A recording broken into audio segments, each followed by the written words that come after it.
Hello বন্ধুরা, তোমরা সবাই কেমন আছো? আশা করি ভালো আছো।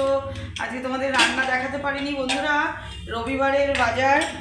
আজকে এই যে তোমাদের দাদা ভাই বাজার করে এনেছে। অনেক দিন ধরে মেয়েটা মাংস খেতে চাইছে, তাই জন্য বন্ধুরা আজকে একটু খাসির মাংস নিয়ে এসছে। তোমার দাদা ভাই অল্প করেই নিয়ে এসছে। এই আলু দিয়ে পাতলা করে ঝোল করেছি।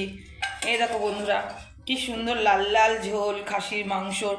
তোমরা কারা কারা খাবে চলে এসে কিন্তু। এই দেখো এরকম আলু খায় আমার মেয়ে আর আমার গোবর গণেশ, মানে তোমাদের দাদা ভাই। এরকম মাংসর ঝোল, পাতলা ঝোল করেছি, প্রেশার কুকারে করেছি।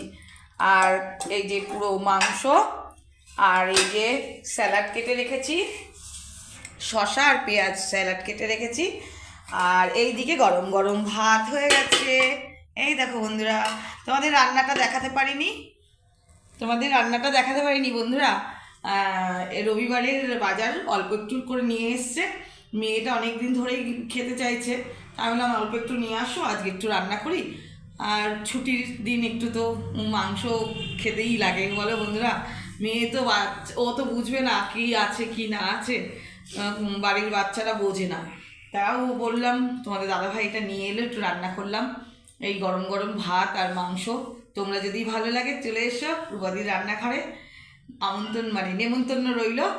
আর স্যালাড, মাংস, ভাত খাওয়ার। হ্যাঁ বন্ধুরা, আর ভিডিওটা যদি ভালো লাগে দেখবে আর একটু গঠনমূলক কমেন্ট করে দেবে। হ্যাঁ বন্ধুরা, বাই, শুভ দুপুর।